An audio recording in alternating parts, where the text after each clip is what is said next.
everyone once again. It's good to see you all. Well, what should I say about the Pretenders other than the only real one I know best besides the one we've looked into are, well, that weird one that pretended to be a hot lady to try and get into, well, you know, in that movie where he tried to get into Sam Witwicky's pants during his time in college. That was weird. Why did they put that in? I have no idea why that was an idea, but the Pretenders don't really work as a concept for me. Don't get me wrong, the idea there are some Transformers that transform into people are a good idea. The problem is we have giant Transformers turning into normal people, and dear God, I am thirsty. Anyway, I'll go over the Terracons next, at least, unless you guys want me to look at something differently. Also, if you want to see us react to G1 over on the Patreon, that's where we're doing that. It's $1 for everything. Also, Beast Wars. I'll eventually get to, like, all the other series, like Cyberverse, and maybe finally watch animated fully at some point. That's if you guys want it over on the Patreon. Anyway, we gotta need to keep supporting us. I gotta keep saying Patreon for some reason. Anyway, into it we go. I'm just not prepared for what I'm about to see already.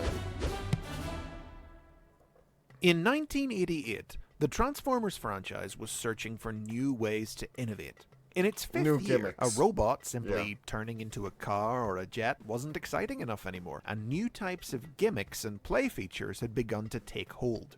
The involvement of humans and other organic life forms in Transformers stories was only growing. Transformers had been making friends with them since the inception of the brand, and the previous year, the Transformers had become partially organic themselves by bonding their bodies and minds with humans and human-like aliens as headmasters and target masters. 1988's new range of figures took that line of thought to its next logical step. What if Transformers were able to actually disguise themselves as organic life forms? See, that's the interesting idea. The problem is they're in giant battle armors, and, well, you're seeing the problem of them being giant. Also, my friend Matt told me that this was a response to He-Man getting popular. Is that actually true, people? Tell me down below. I am actually curious whether it's because of, well, He-Man. Because I will admit, a lot of the Pretender shells for the Decepticons make me think of He-Man characters. He-Man villains. Forms. These are the basics on those that hide the Transformer inside. Pretenders. Actually, that's a good tagline. Pretender Transformer toys came with large hollow shells that split in two, inside which the robot was hidden, pretending to be a different creature. The Autobot shells all took the form of humans wearing armored spacesuits, while the Decepticons posed as a variety of monsters.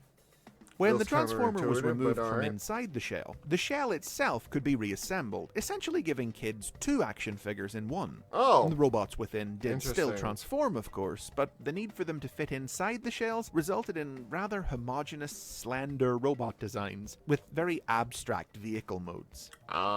Variations on the Pretender theme that rolled out alongside the standard figures included the Pretender Beasts, robots who turned into four-legged robotic animals within organic animal shells, and the Pretender Vehicle. What? That doesn't make any sense! They're already transforming into cars! What the hell? What? Like, okay, we're going with pretending to be people or monsters. Alright, I can kind of see where that's going. We're transforming into animals. Okay, we're going into well, we kind of already have Transformers that do that, but for some reason we're hiding inside of them. And now we have Transformers that hide in cars. You mean the robots that are more than meets the eye? What? This is a weird gimmick now. Which rather seemed to miss the point of the concept, as their shells were simply large vehicles they hid within. The Pretender concept continued into 1989, though this year's new figures were smaller in size, with more identifiable alternate modes. Plus, new variations of Pretenders also introduced this year included Pretender Classics, Jazz, Grimlock, Bumblebee, and Starscream, popular characters from the earlier years of the franchise revived as Pretenders. Pretender Monsters, a team of 6 diminutive Decepticons who could combine to form the larger robot Monstructor, each inside a flexible rubber monster shell. Mega Pretenders, whose shells also transformed, with which the inner robots could combine to create a super vehicle. And Ultra Pretenders, the Russian nesting doll of the Pretender line, a robot with a transforming shell that was itself contained inside a second, larger vehicle shell. Okay, abandoned. Okay, I didn't expect them to go this far with the Pretender concept. What the hell? They are stretching it as thin as they possibly can here. Like, what the hell? They're literally just making Transformer nesting dolls. Which honestly doesn't sound like the worst idea for one kind of thing to fight, but that's besides the point. Onto that's still horrifying. What the hell? These are some crazy ideas. They were really throwing everything at the wall to keep this afloat, huh? Concept was the Double Pretenders, animal monster shells containing 2 small robots who could combine into one. But in recent years, this idea was finally brought to life through a variety of stories and exclusive toys released through the Transformers Collectors Club. Alright. Like previous toy gimmicks, such as the Headmasters, precisely how Pretender technology worked in-universe varied from story to story, with 2 main interpretations coming into being, one used by Hasbro in the West, and the other by Takara in Japan. Hasbro's approach was to have the stories mirror the toys precisely, with Transformers wearing biomechanical shells made out of synthetic flesh. The shells could be mentally controlled by their owners, even when they were outside of them, essentially letting them be in 2 places at once, but any damage to the shell would be felt by the Transformer via their mental link. With the Pretenders having arrived too late to feature in the animated series, which had ended in 1987, this take on their story was told through the Marvel comic, in which Decepticon Headmaster leader Scorponok was initially credited with inventing the technology. But flashbacks in later issues would show certain Pretender characters having shells in the distant past, contradicting that claim. Regardless, the Autobots soon stole the technology from the Decepticons and replicated it with their warriors. Of course. This did mean that the Autobots ran around looking like giant humans, which isn't much of a disguise at all, except when dealing with unwitting alien life forms. But the comic compensated by downplaying the idea of the shells as disguise, and instead focusing on the combat advantages they offered. Oh my god. Over in Japan, meanwhile, Pretenders weren't translated from toy to fiction so literally. Rather than depict them as robots inside shells, as Hasbro had chosen to do, the Japanese take on the Pretenders, which was related through the Japanese original animated series, Super God Master Force and its associated media, revolved around the idea of Transformers believably disguising themselves as organic beings. Honestly, that's a lot better. Using a device known as an Earth Gather, which drew on the power of the Earth itself to accomplish the process, the Japanese Pretenders were able to shrink their bodies down and undergo a conversion that actually transformed them from metal into living flesh. This is a bit more believable Per than the the Master giant Force robots. story, the Pretenders arrived on Earth during the Stone Age, and while the Decepticons used their monster forms to terrorize early man, inspiring many of our myths and legends about fantastical beasts, the Autobots, led by new Japanese exclusive original character Metalhawk, took the forms of humans to live among mankind and defend them. Now, far fewer Pretender toys were released in Japan than in America, and it was only the regular figures who were sold under the Pretender name, and who were shown to have this special shrinking and changing ability. What few of the more ostentatious 1989 toys were sold in Japan weren't marketed as Pretenders there, and when they appeared in the next animated series, Transformers Victory, they played by American rules rather than Master Force ones, and used shells instead. Though 1989 would mark the end of the Pretenders' role in the original Transformers toy line, the idea of Transformers steadily becoming more and more biomechanical did continue, with the 1990s Beast Wars series eventually depicting robots capable of converting directly into organic alternate modes. We're watching that. Subsequently, comics from both Dreamwave Productions and Fun Publications connected the dots, proposing that the Beast Warriors' integrated organic technology was an in-universe evolution of Pretender tech.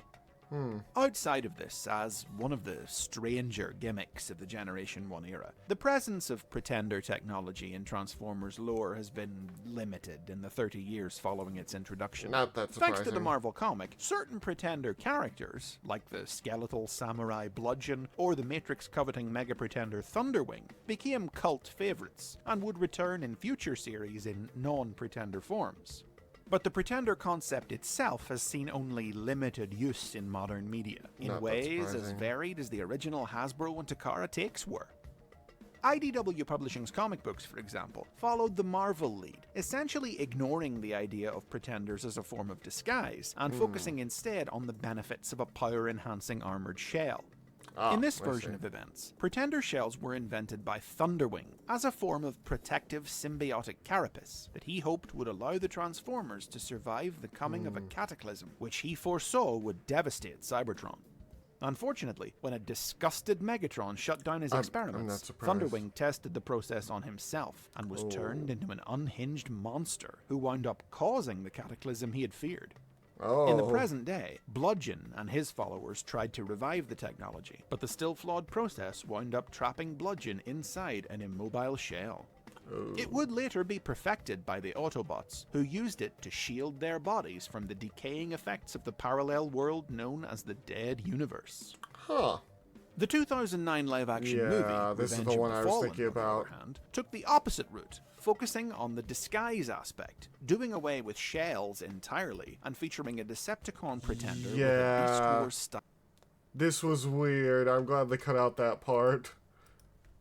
Because they got weird. I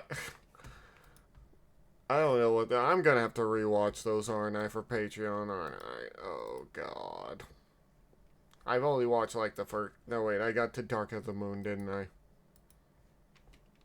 Yeah.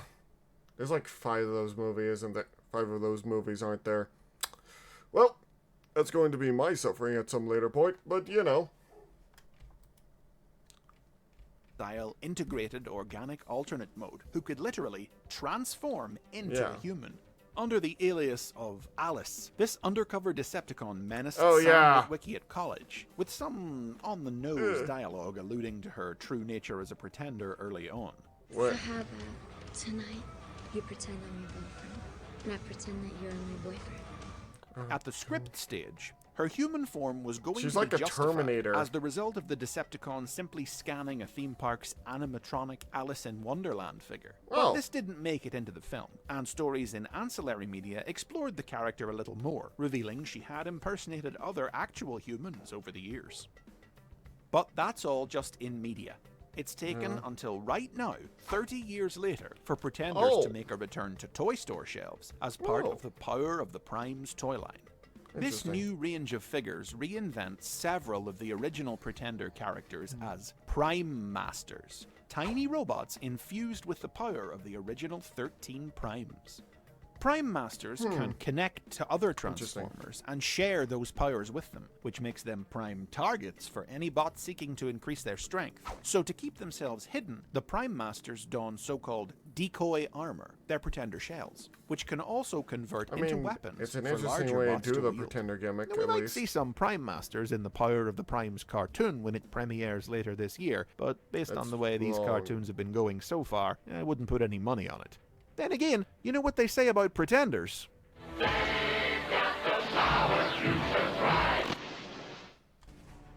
And those are the basics on Pretenders. What's your preferred take on the concept? Do you like shells? Do you prefer the Master Force or Movieverse approach? Shout out in the comments, and I won't pretend that I don't want you to like, share, and subscribe. Very interesting. Yeah, Pretenders to me... Honestly, I do want to ask you guys what you think of Pretenders. Because Pretenders to me are an interesting concept in itself, but they're used either weirdly, not at all, or very strangely. You know what I mean. You know exactly what I mean in terms of that. Dear God, why were they thinking with that part of the movie? Then again, Michael Bay just likes to throw hot women in it, just about anything he does. But yeah, what do you guys think of the Pretenders? Do you like the Pretenders? I know we've done... I think a video on 2 Pretenders, Metal Hawk and I can't remember his name, Skullgrim. But yeah, do you think they have a place in Transformers normally, or... Honestly, I am curious about your thoughts on them. And I'll see you guys all later. Like, comment, subscribe if you definitely want me to do more. But yeah, bye-bye.